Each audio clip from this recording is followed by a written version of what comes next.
ترمذی میں حضرت سیدنا انس بن مالک رضی اللہ تعالی عنہ سے ایک حدیث مروی ہے کہ حضور رحمت عالمین صلی اللہ علیہ وآلہ وسلم کی خدمت میں ایک صاحب حاضر ہوئے۔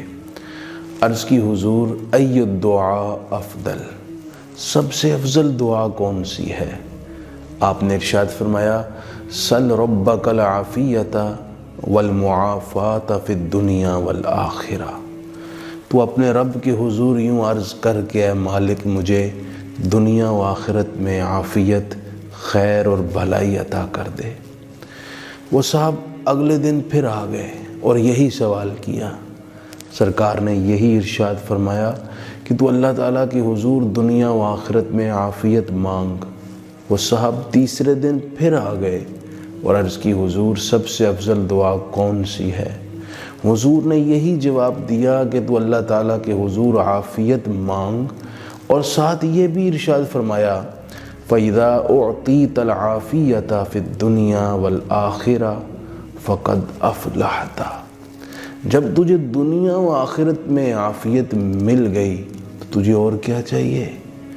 اگر تجھے دنیا و آخرت میں عافیت مل گئی تو سب کچھ مل گیا اور تو کامیاب اور کامران ہو گیا۔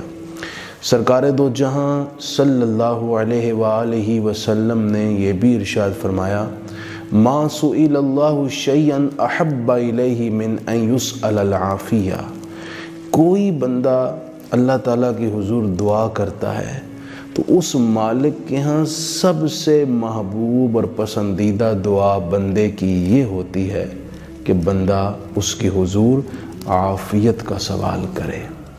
سرکار دو جہاں صلی اللہ علیہ وآلہ وسلم نے یہ بھی ارشاد فرمایا کہ کوئی بندہ اللہ تعالیٰ کے حضور عافیت سے بہتر دعا کر ہی نہیں سکتا۔